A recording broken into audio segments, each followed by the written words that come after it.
everyone, welcome to this episode of Claims Never Sleep. I am your host, Meghan Henry, and thank you so much for joining me again. This is a new launch of this podcast, so I appreciate everyone tuning in and seeing what it's all about. And I'm excited to bring in today's guest. Today, I have on Tim Donnelly, who is the VP of Casualty Claims, Senior Claims Counsel at Sompo International North America. He and I had a long talk before he came on about reporting. And I know it's everyone's favorite topic, attorneys and claims. There's a lot of opinions about reporting, but as an attorney, I always want to hear what my clients want to see in the reporting, because it's so important that you're delivering the message in a way that the way that they're looking for. So Tim's here to talk about kind of what in his view, he's looking for in reports, especially with, when you're talking about excess claims and, certain things that, stand out to him when he's reading reports from attorneys. So with that, let's bring him in. This is the Claims Never Sleep podcast, presented by Cruiser Mitchell, with your host, Meghan Henry. Morning, Tim. Welcome to this episode of Claims Never Sleep. I'm so happy to have you. How are you today? I'm good, Meghan. Thanks for having me. Very excited to be here. I will say every guest I have is special, but you're extra special because this is like a new podcast. So you're one of my very first guests. So you should give yourself a pat on the back for being one of the inaugural guests on Claims Never Sleep. It's groundbreaking. I'm say I was there. Very honored. Well, you're here to talk about a lot of things, but mostly specific to your role in handling excess claims and some of the nuances with excess claims. But before, we dive into that, I want to talk about you so everyone gets to know you a little bit and who you are and how you got to where you are, because I say it with every single guest I have on the show. I think everyone's path to where they are now is super interesting because it's different. It's different for everybody. And, I love to hear it. And, maybe my listeners don't love it as much as I do, but oh, well, too bad. So sad. I like to know what's going on with everybody. But so, you're a lawyer by trade, and did you grow up wanting to be a lawyer, or how did you make the decision to go to law school? No, I'm the first in my family to enter the legal field. I kind of fell into it during college, just being at Fordham University, being within the business school, getting exposed to law classes, having internships at law firms during the city during my time there.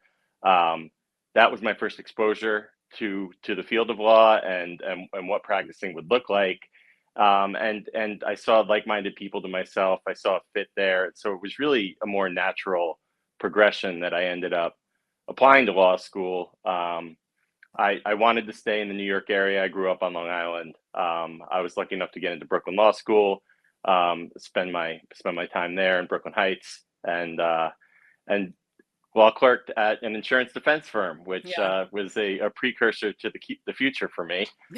So it's it really was. I mean, I'm sure a lot of people have kind of looked back, and you could see the path in retrospect of how you got to where you got to. But at the time, it was really just seeing what came my way and taking opportunities and being lucky enough to grow up in the shadow of New York City and have internships and opportunities like that in schools like Brooklyn and Fordham that gave me that opportunity. So. Yeah, I remember when I was applying to law school, both those law school, like Fordham Law and Brooklyn Law, were two of my hot choices. Fordham, I remember I got the rejection letter so fast that I was like, did they even receive my application?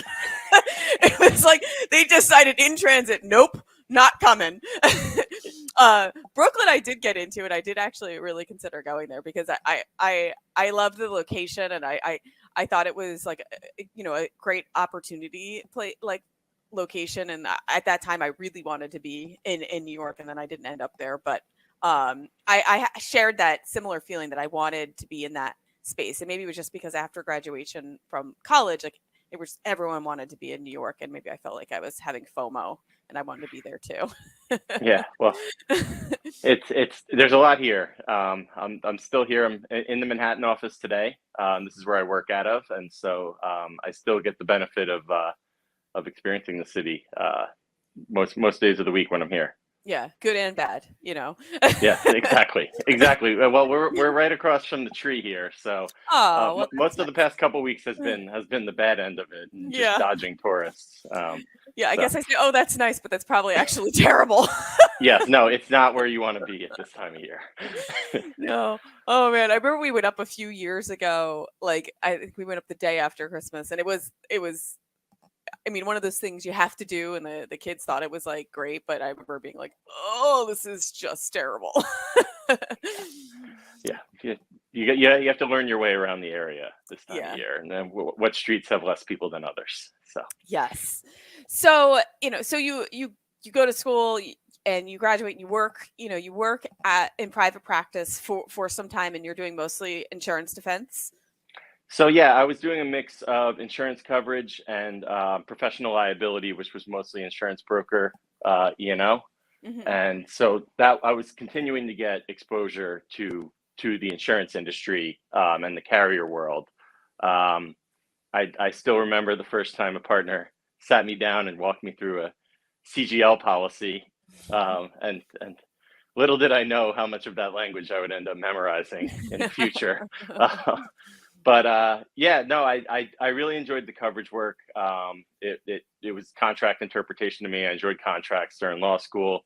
Um, Getting to dive into the case law and seeing how different insurance provisions were interpreted over time, and how that applied to real world situations. The other big thing that attracted me to the insurance world was just the variety of claims and litigation that you see.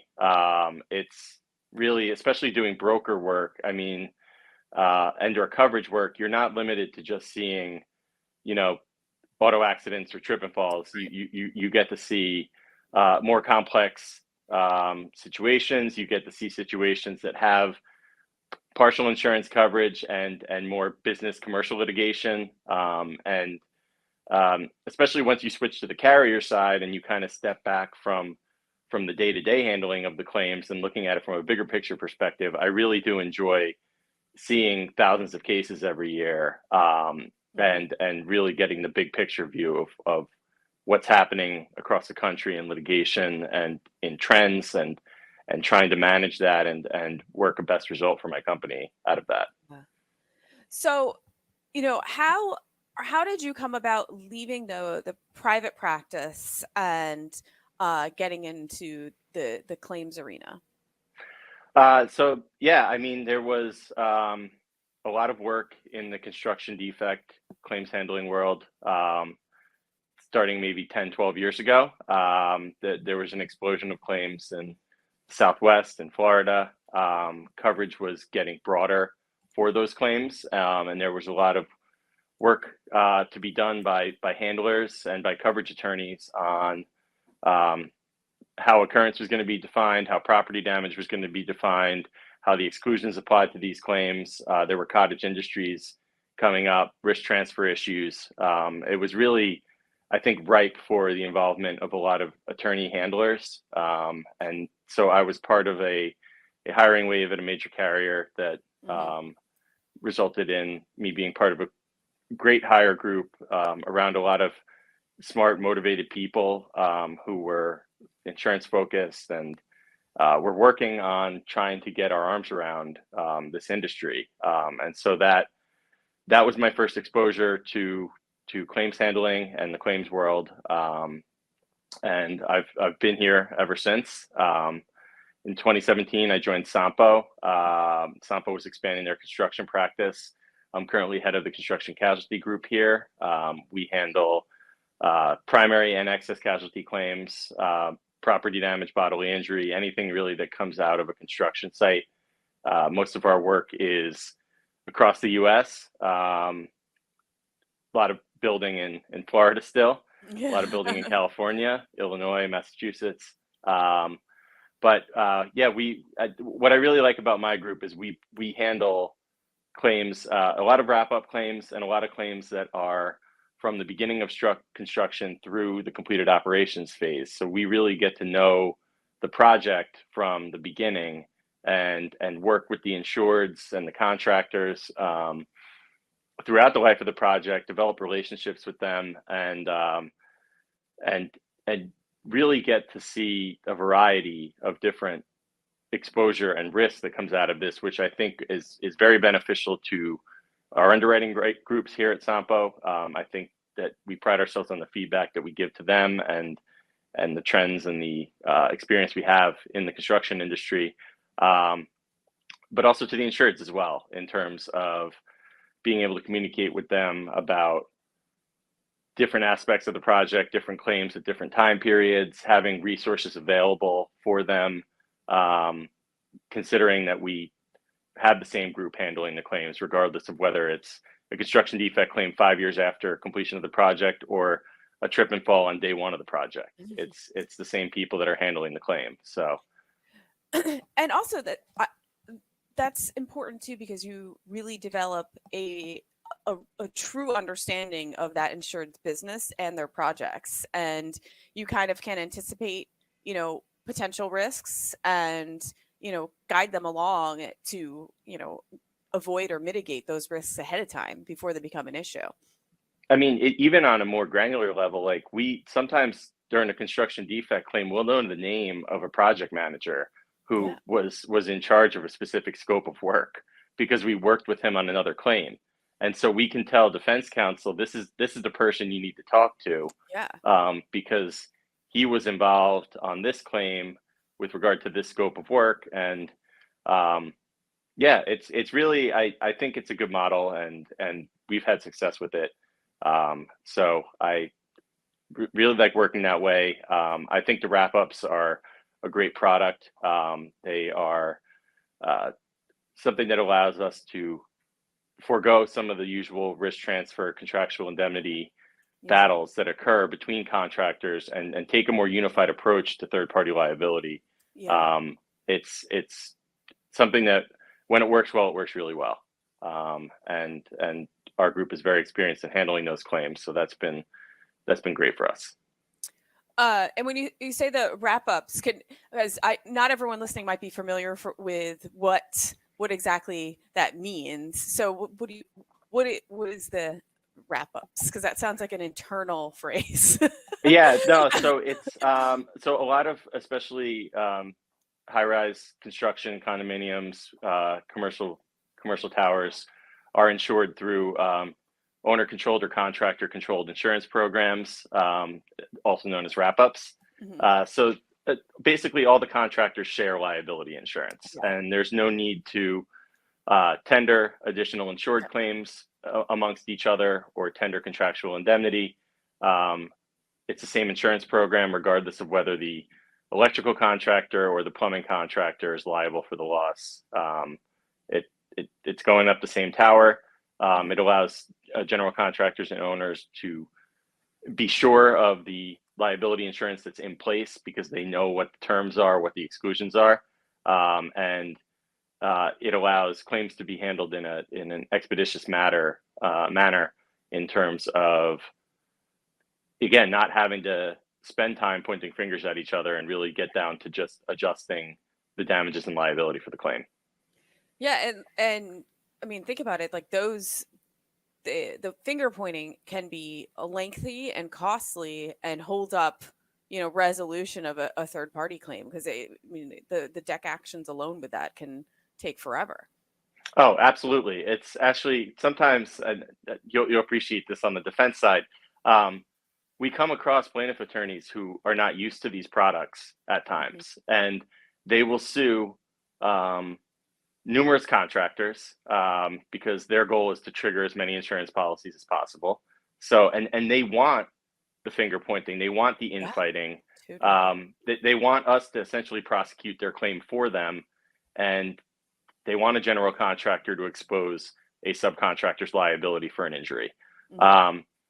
It's somewhat amusing sometimes when one attorney shows up for 20 contractors that were named and says, I'm representing all of them. And to see that tactic may not work under a wrap-up program, because it is just one policy. There's going to be no finger pointing, and we really just want to get down to the facts of what happened, and find resolution of the claim. But we're not going to spend time throwing mud at each other to the benefit of plaintiff's counsel. I love that too, because it is distracting. I mean, and as often in cases, as much as you can like talk to the other attorneys, be like, hey, like let's have a unified front, and they were like, yeah, let's have a unified front, and then fast forward 3 months down the road, there's no unified front anymore. It's every person for themselves, when you get to that mediation, and then shockingly it doesn't resolve, so that tactic definitely works, having that wrap up program and having everyone kind of truly being a unified front takes away a lot of those distractions. Yeah, absolutely. That's something that we really, and we endeavor to ensure that our claims handling and our practices here maximize the efficiency of that, and that we don't lose sight of that in terms of this is what the strength of the program is, so let's leverage that towards a better result. Yeah.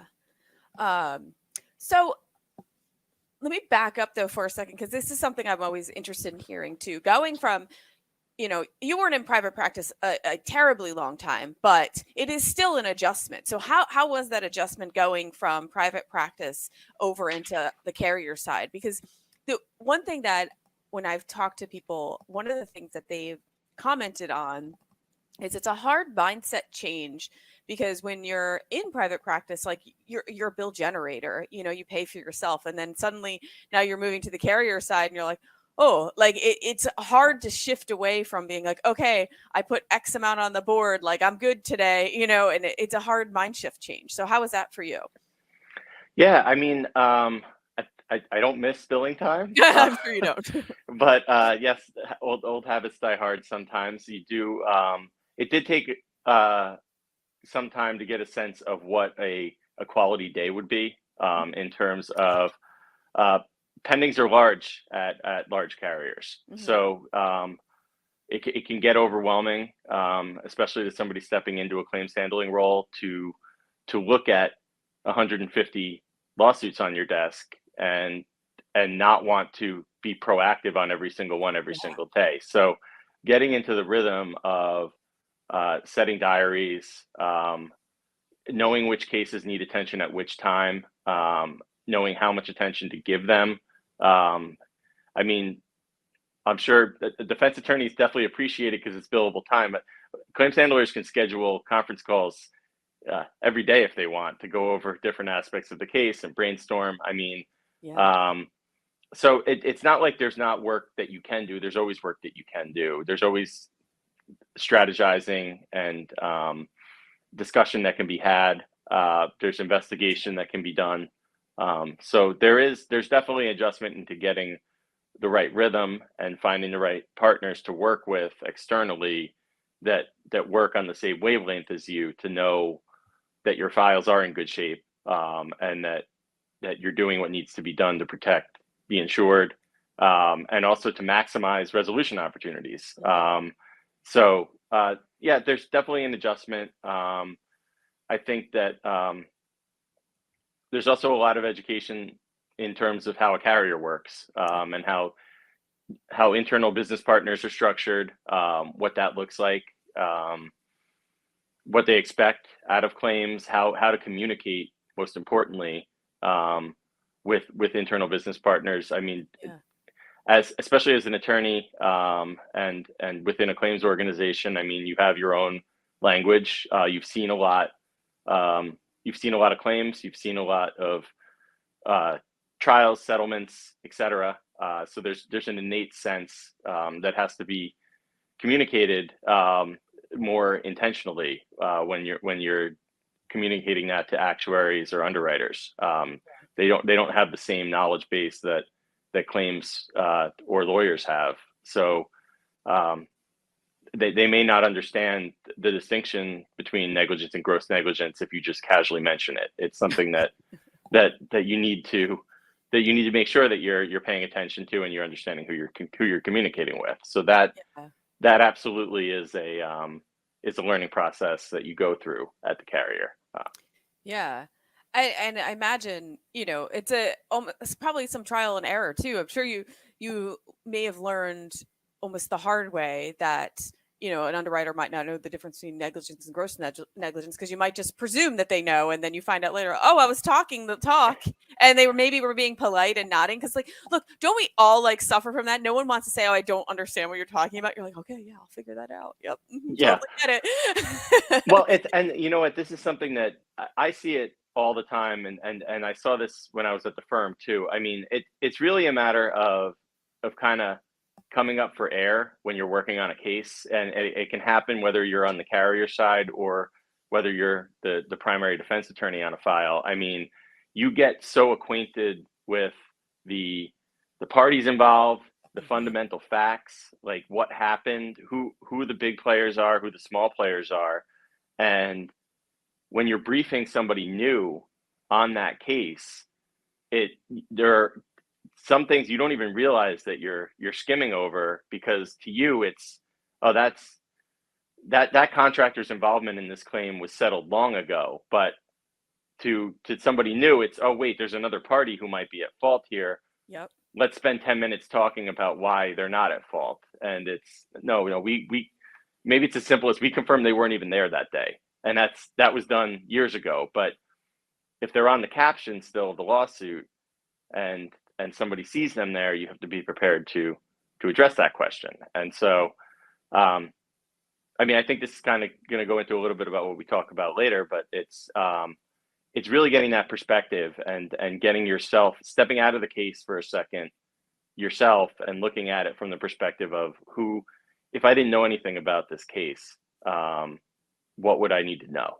And what immediate questions would I have, and being prepared to answer those questions. Right. And so, but with that, I think we should just segue right into that, because one of the things you and I had talked about when we were on the phone prior to this podcast is reporting, and how reporting changes according to your audience.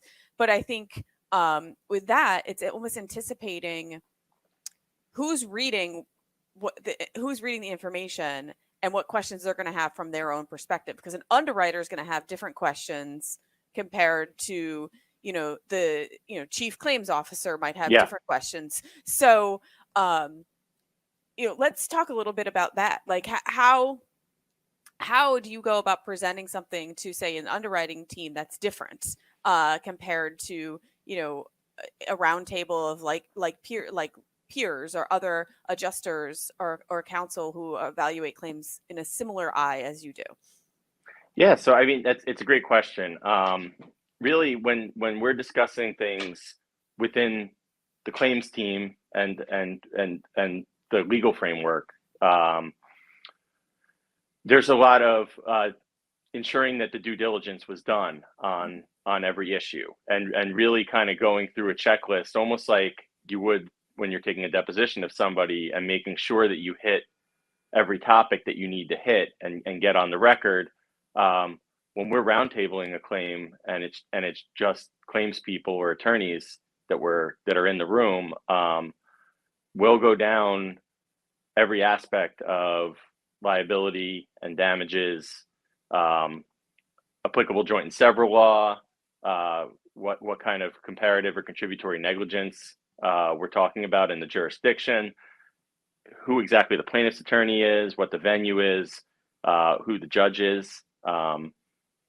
We will go extremely granular in terms of ensuring that we've addressed all these things, and then with the goal of distilling it down to an evaluation on the exposure to the policy and to the insured. Once we have confirmed that we have that down, and that we know what the key drivers were towards generating that exposure, what the key drivers were towards creating the risk that hit that insurance policy, then we're in a better position to have a talk with underwriting where we may go more into the business side of What's the relationship with this account? What have they done over the years to address this type of risk? Is there loss control involved? Is this a trend? Is this a national trend? Is this a trend on this account? Is it a regional trend? Like what drove the loss? What were the key aspects of our claims team deciding that it was an exposure and how we got to our number?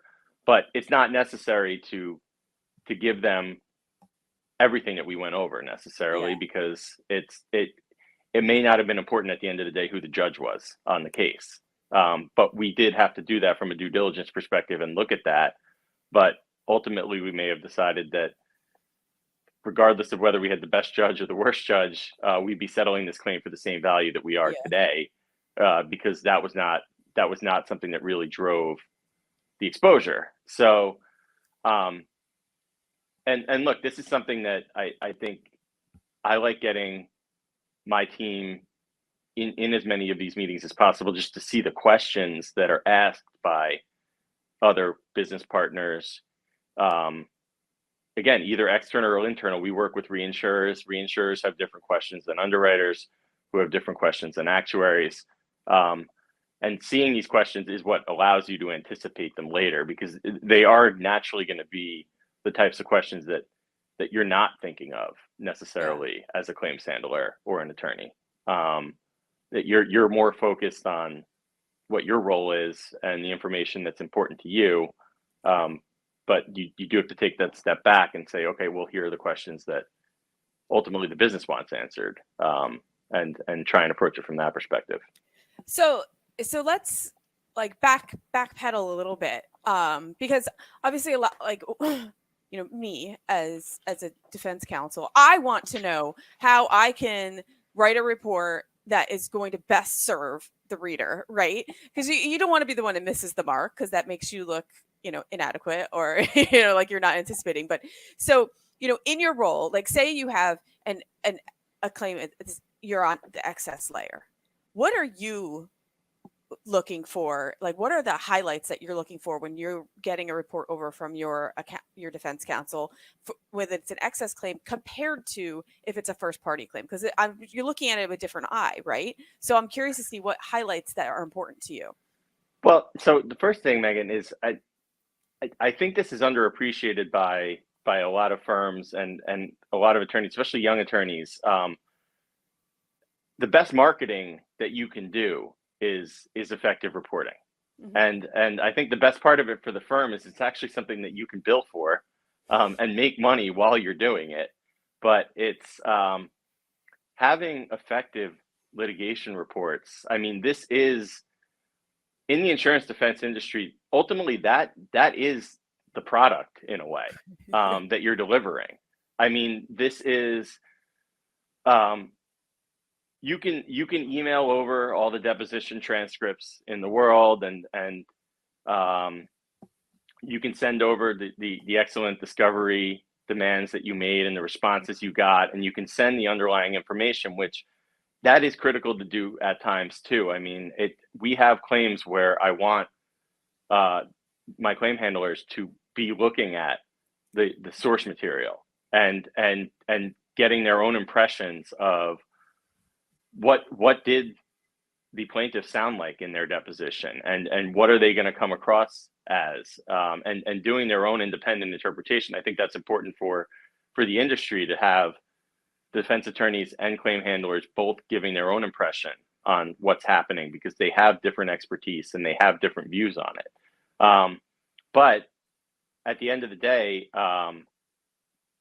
the reporting and as close as defense counsel is to the case, they're always going to be closer than the claims handler, because they're speaking with their client. They owe different obligations to their client, and they're in court. They're watching plaintiff's attorney. They're watching the judge.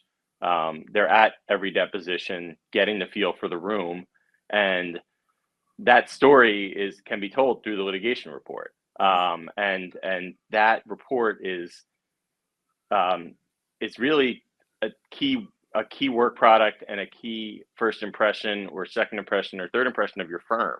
And and the work you're doing, and it can get you clients. I mean, we have firms that we've worked with because we were excess and we saw the work they were doing, and the excellent reporting that they were doing on files for carriers beneath us. And we've gotten in touch with them and added them to our panel and done future work with them. So it's really a great opportunity for insurance defense firms to show what they're doing in the most positive light.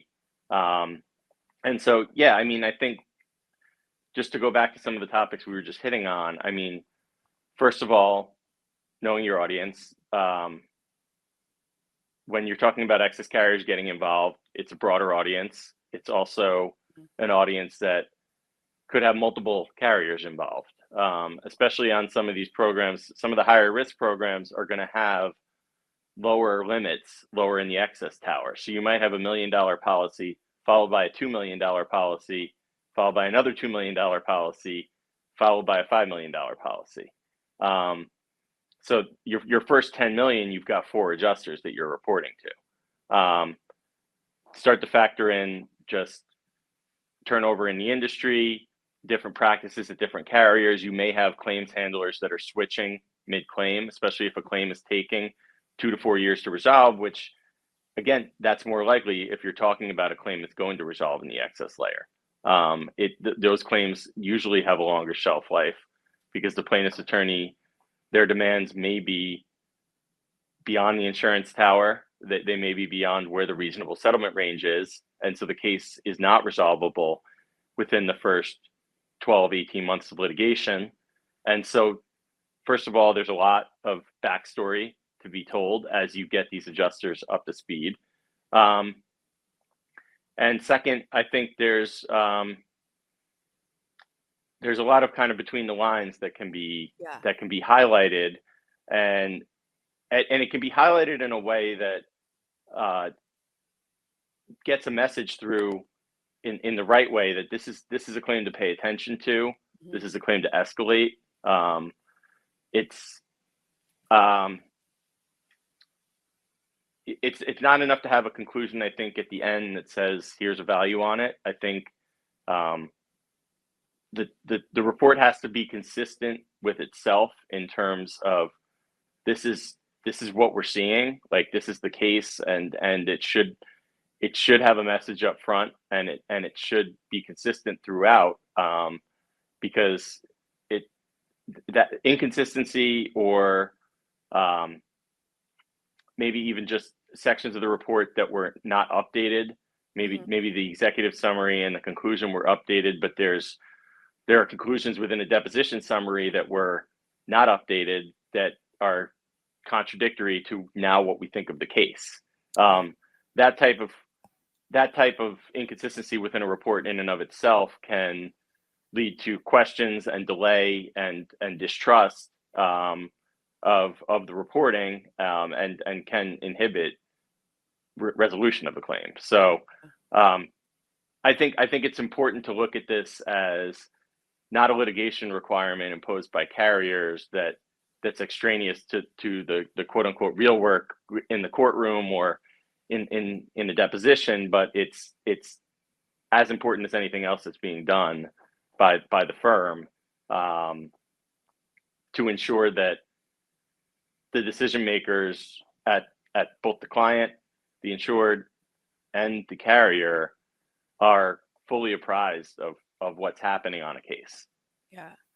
Sometimes I feel that what gets lost in the mix of like in lawyering is people get so focused on the discovery, discovery requests and the responses and like motions, that people sometimes fail to take a step back and like looking at it as a whole, be like, okay, what is really happening here? And, what does the big picture really look like? Like, look, we've served this discovery, got these responses. We know the damages are this, we know this is this, but like, okay, but let's just talk about this plaintiff and what happened in this instance. And like, how likable is this plaintiff? What's, is there something problematic with the insured or the contractor or whatever it may be, that despite all this paper going back and forth or these motions, these things are going to be an issue. And what I feel like is that's kind of what you're talking about too, is like pulling the pieces together, that you're not just saying, oh, she had this amount of damages and this is, and putting all the black and white out there, but being like, this is this is the big picture of what's happening, and kind of spelling it out and connecting the dots so someone else doesn't have to come to that conclusion on their own. And just making, and as you said, like, have it be consistent with what, pulling it, like if you're summarizing the deposition, you're like, okay, this happened here, and this goes along with, her unlikability or dislikability or whatever it may be. So you're pulling the pieces together for your reader. Yeah, and I mean, look, I understand there are some carriers, especially when you get to high volume and like personal lines, that have very strict formats of what they want, and they are really trying to get very straightforward information on certain aspects of cases because of the volume that they're not looking for. They want efficiency. They want the report to look exactly a certain way. But I think when it comes to more complex claims, more just commercial general liability, standard insurance defense, where you're working for different types of corporations, contractors, etc., realize that these reports are shared internally, and sometimes it makes sense to just keep that basic fact pattern at the beginning, because you don't know who's picking up that report and who doesn't even know the case yet, or the adjuster may want to forward the report to a new manager or a new decision maker in the company, and it makes it so much easier to say, this is one of the, it's something I have to explain over and over here. You need the basic facts. People need to know what the claim is, and to have that succinct statement of here's what happened, and definitions of here's who we are and how we played into it, that can go a very long way towards making a report from something that feels useless or kind of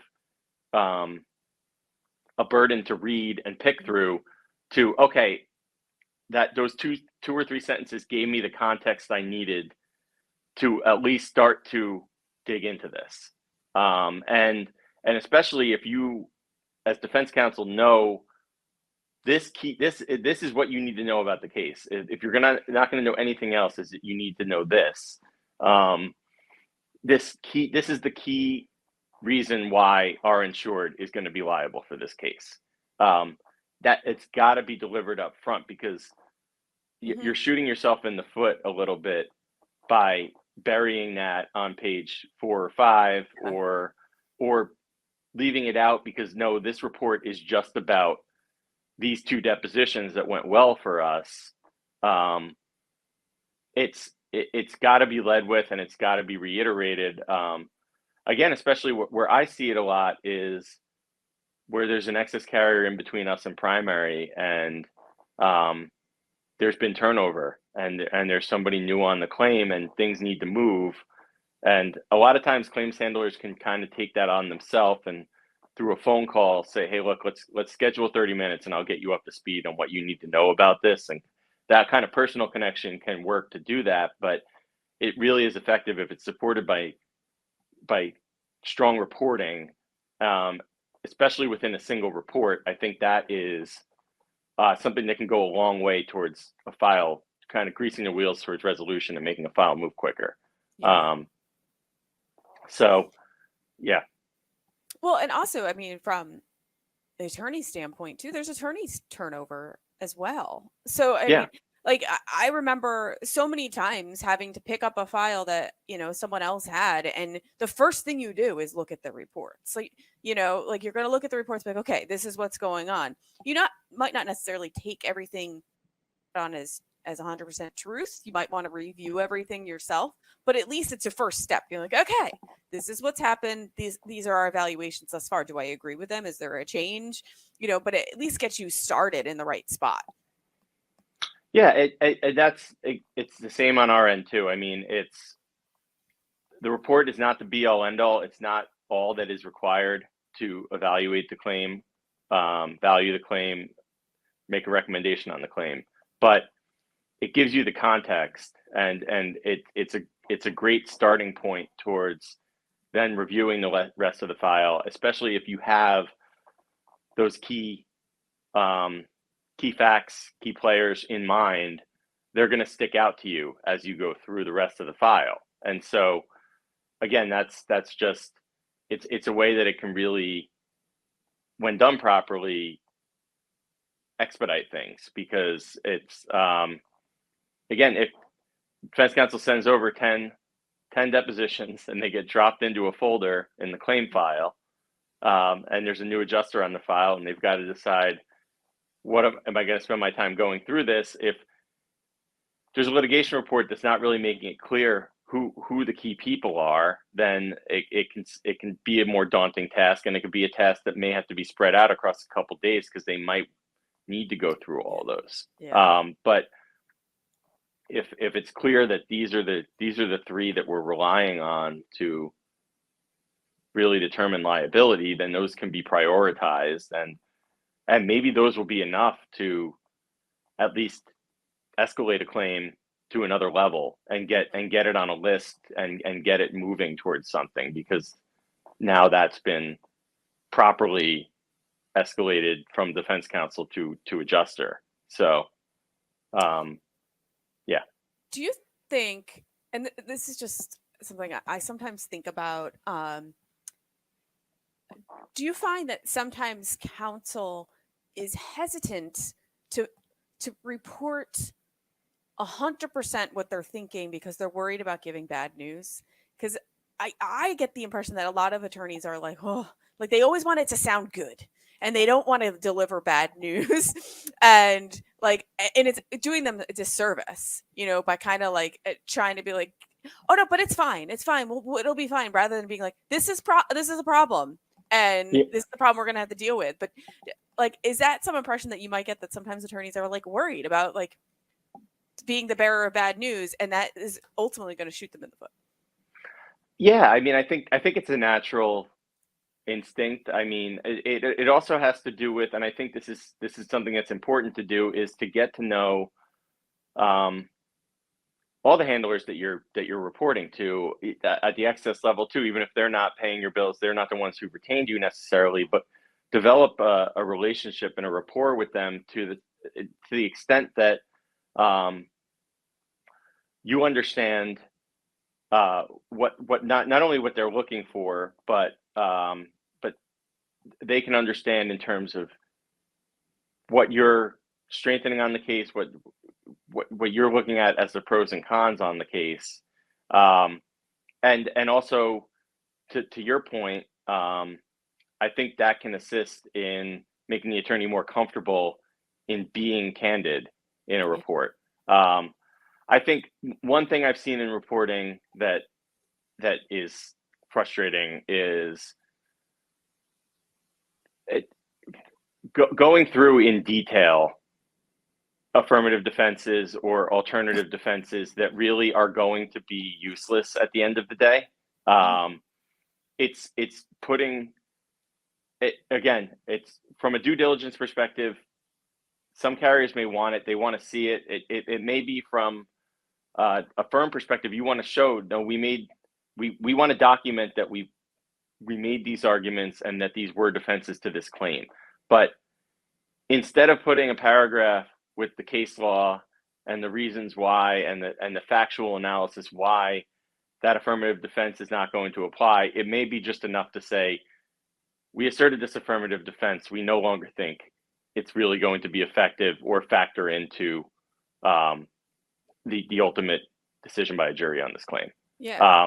And just leave it at that, because that might invite a follow-up question where you need to show your work, essentially. But it may not. It may be just enough to, and it may avoid, again, another deep dive into, there could be something innocently written in that kind of factual analysis of, well, we don't think it's going to apply because of this fact. And then that fact gets disproven later. And now it's revisiting of that. And yeah, maybe that becomes a valid defense, but maybe there were other reasons why that defense was not valid through case law development or just the judge in the case not taking that seriously as a legal defense. it again, it's kind of knowing your audience and knowing what they're going to grab onto. And if you see somebody grabbing onto something that as counsel is worthless, it's kind of in your interest to intercept that before it goes too far down the line. And I'm sure that anybody who's worked as defense counsel, and yourself included, that's listening to this, will probably know that there are times where decision makers on cases get their favorite fact or their favorite defense that they grab onto long after it's become disproven or pointless. And the worst is when you're having that discussion still at the 11th hour before settlement. Yeah. And you're still trying to nail down, well, why didn't this work, or why didn't this carry? Why are we paying more than them? It's better to make sure that those kind of questions are out of the way, I think, early. Yeah. And I also would just with the like affirmative defenses, like a lot of times too, like you assert all the affirmative defenses to just in case, and usually only a few are your real defenses, and then as facts come along, it's be like, okay, well, they testified to X, so this is going to hurt this defense because Y. And, just spelling that out there is, important to have in there, but like, might not need, like, as you said, you might not need a regurgitation. And that's what I was going to get to next. Is one thing that comes up a lot is case law. And I think it's something that I see more with junior attorneys, that they want to like give all this case law, but it's all like, it's nothing specific. It's like definitions or general definitions of what negligence is, and like it just more broader identification of case law. And to me, I'm like, I don't put case law in reports unless it's some defining case that I think is something that would hurt us or we're going to rely upon, and I'm explaining why. But I'm like, I personally don't think I need to spell out X, Y, and Z. But you might have a differing opinion on that because other people might be reading the report and maybe you want things to be spelled out. But I tend to think like, unless it's something that we are going to rely on this case because it's important, I don't think that the general stuff needs to be in there. No, I agree with you. I think there are types of lawsuits that it's important to put that in there. One that's coming immediately to mind is negligent security, which is a hot topic in real estate, habitational law. Obviously, there with crimes occurring on properties and landlords being held liable for that. Yeah, a little bit. It's obscure. Yeah, well, it's a niche area. Yeah, it's also something that's difficult, I think, to understand from a common sense perspective. Sometimes it's, well, there's a criminal who committed a crime on a property and the landlord's trying to be held liable for it. Exactly how that can occur, and how the case law has developed to allow that to occur, is a key aspect to kind of explaining liability exposure on a case like that. But yeah, if you've got a trip and fall on somebody's property, I don't think it's as important to go through the history of general negligence from England, from the 1600s. So yeah, that's coverage too is something. I mean, look, we work with a lot of coverage attorneys, and as a carrier, we want to know what are the big coverage cases for this area, what is driving this interpretation of an insurance policy. But no, I agree with you. I think part of it is that, as you know, as I know, as somebody who's been to law school doesn't necessarily teach you many practical skills at all, including and being at a law firm doesn't necessarily teach you corporate skills. And a lot of what litigation reporting is it's not legal work as much as it's business work. It's getting information to decision makers in a corporation. And so I think that if you're a young associate and you're tasked with doing a litigation report, you think, well, I'm a lawyer and lawyers cite case law, so I'm going to do that in this document. So I'm doing legal work. But you're not doing legal work. What you're doing is conveying to your client and to their insurance carrier what is going on in the litigation. And you don't have to do it in layman's terms. I mean, you don't have to dumb it all the way down to the point that a 5-year-old could understand it. But at the same time, you don't need to demonstrate. We have hired your firm because of your expertise and because of the work that you do.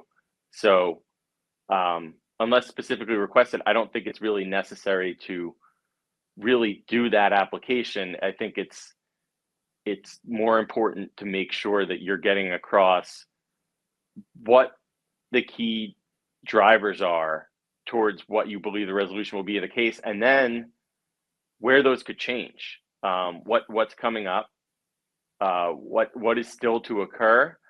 And I don't, you know what I don't see a lot, and I think would be helpful in a lot of these reports is examples of, well, if it plays out this way, it would go better for us. If it plays out this way, it would go worse for us. Just to kind of that kind of simple analysis can show your thinking of like, here's what I'm looking for from these 3 depositions that are upcoming. Is that if we can establish this fact or we can lock down this issue, we really do have a good chance. And that's a lot different of a message than, look, these 3 depositions, I'm well prepared for them. I don't think they're going to go bad. I don't think they're going to go good. But ultimately, I don't think they're really going to change the case. Because that's a different message than, no, these are key depositions coming up, and what comes out of them is going to really, it's going to make or break the case for us. Because that could be a signal to an adjuster that, hey, maybe we should mediate before those depositions. Maybe I have the most leverage that I'm going to have right now. And this goes to another thing that I wanted to mention before, which is that it's timing and calendar dates. These are things that are constantly being communicated and asked for between defense counsel and the carrier. The carrier wants to know when cases are going to go to trial. We're not always as equipped as a law firm for what court calendars look like in terms of, there's control dates, there's trial dates, there's pre-trial dates. They mean completely different things in every jurisdiction. A law firm is way more equipped because they're usually practicing locally. So they're kind of set up for what their courts look like. If we're the carrier and we're trying to track a trial date, it's not really distinguishable whether that trial date is very real or not so real. With that comes kind of like, it's great to put in the litigation, the discovery order, and the dates that are in it, but it's more important to give your advice on what those dates actually mean. The court order mediation by this date, does that mean they're going to order another one before trial? Or does that mean you probably should be ready to mediate by that date because that's going to be the one and only chance? And also based on what you know about plaintiff's counsel too, does he work or she work his cases towards the discovery order, or are they somebody who's going to throw that discovery order out and ask for a new one in a year? That's important stuff to know.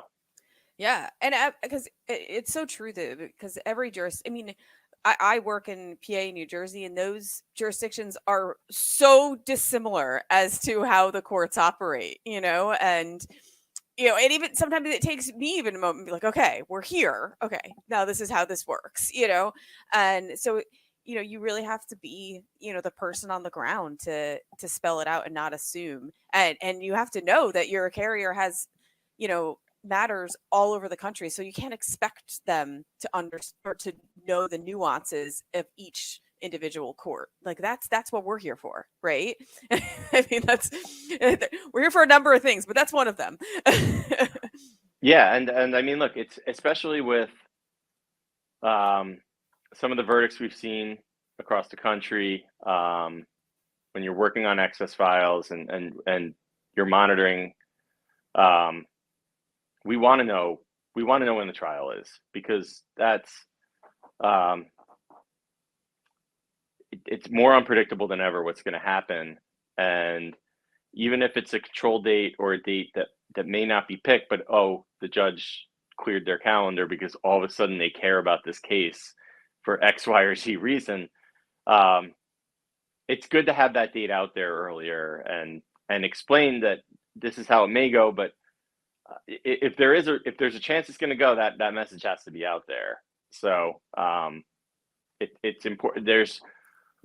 There's a lot of procedures and processes that carriers have in place now as these trial dates are coming up that require internal work, and it's, especially if you're getting somebody on board, if the broker just tendered to the excess carrier and trials in 60 days, that's something to make sure that you follow up with the broker and get that adjuster's information, and that's the first thing in bold in the email to them.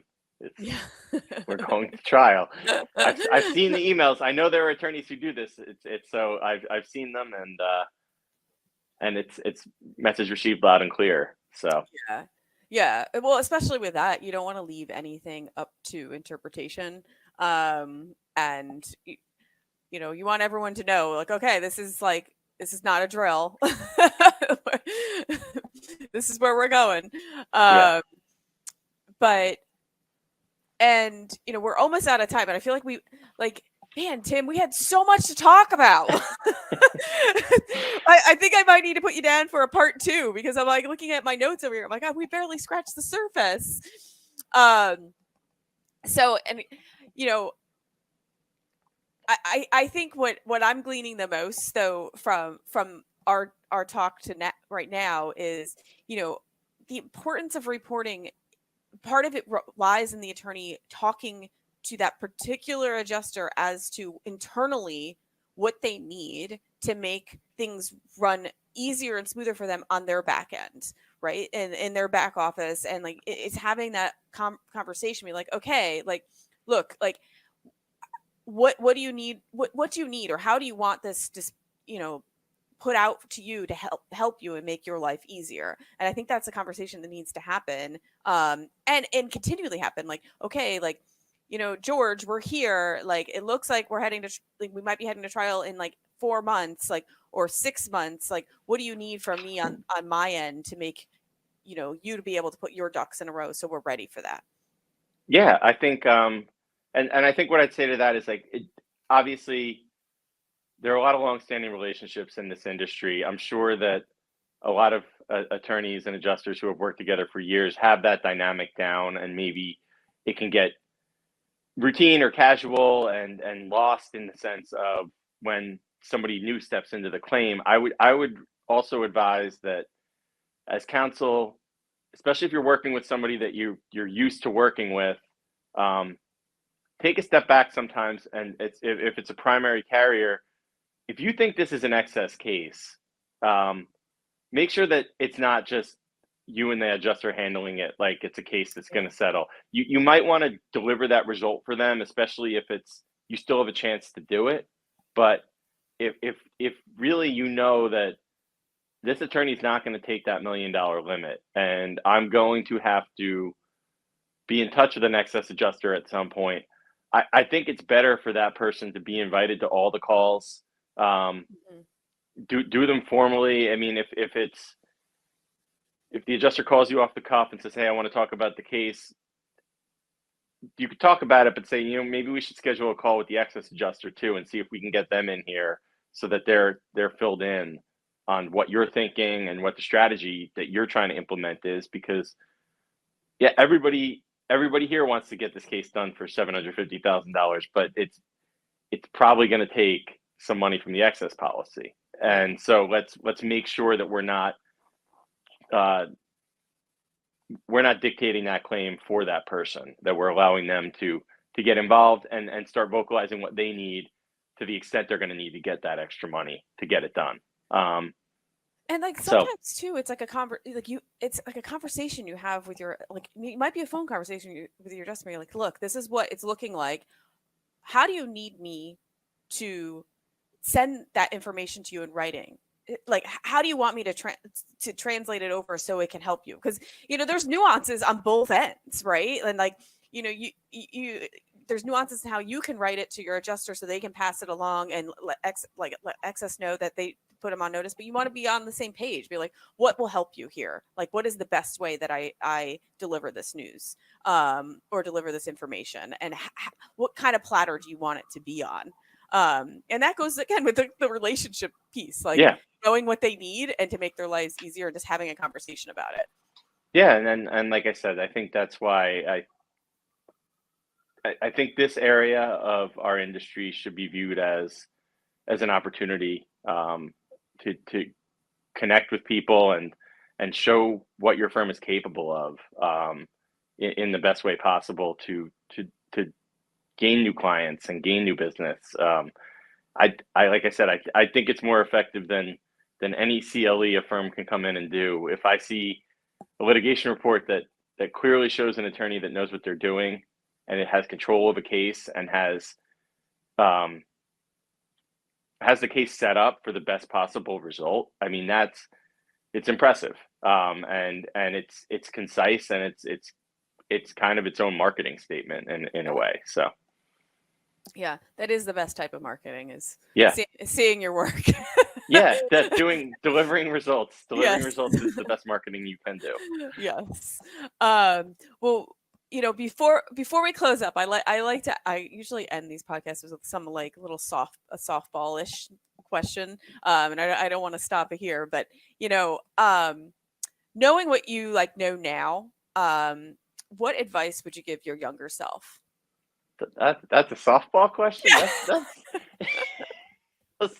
I was expecting like, lighter. what's your favorite ice cream? Like, Oh, well, we could do that too.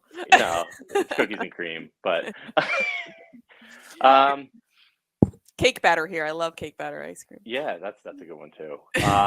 What advice would I give my younger self? I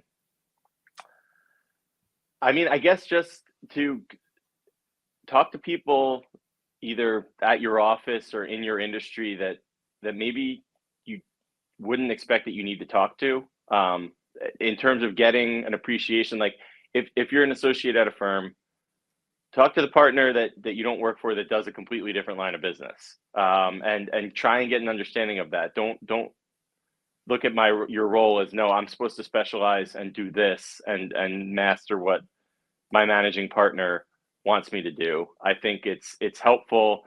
I think you hear it a lot. Like, you talk to younger attorneys, they know the different lines of business that their firm has, but oh no, I don't know anything about that. That world is crazy. That guy he's a mad genius who does the first party property. Like, I don't understand anything about that. I think that there's a lot to learn in this industry, and it can be surprising what can come in handy, or what contacts can come in handy, to pick up the phone and call when you come across an issue. So it's, I guess, just that kind of general networking of like, don't decide that as a claims person that what the actuaries do are yeah, crazy science to you. Find out what they do and talk to them, and that will help you do your job better in the long run. Yeah, that's really good advice. I think we all could do a little more of that, of trying to understand, because everything all works together, so it will help you along the way if you understand how all the pieces are kind of fitting into the puzzle. Exactly. Well, Tim, I can't thank you enough, and I kind of mean it. I think I need, like, I don't know. I think I got to point 2 on this, on my bulleted list over here. So I think we might need to pull you back into part 2 down the line. But thank you so much for joining me today on Claims Never Sleep. You're as I said, one of our inaugural guests on this podcast. So thank you for taking the time to sit down and talk to me and share. I appreciate it very much. Absolutely, Megan. Thanks for having me. And of course, for our listeners out there, if you like what you hear, please like and subscribe to Claims Never Rest. You can find us on Apple Podcasts as well as any of your favorite podcast streaming services. And please like and subscribe since we're new. The more subscribers and followers we get, the more exposure we get. So thank you so much for tuning in.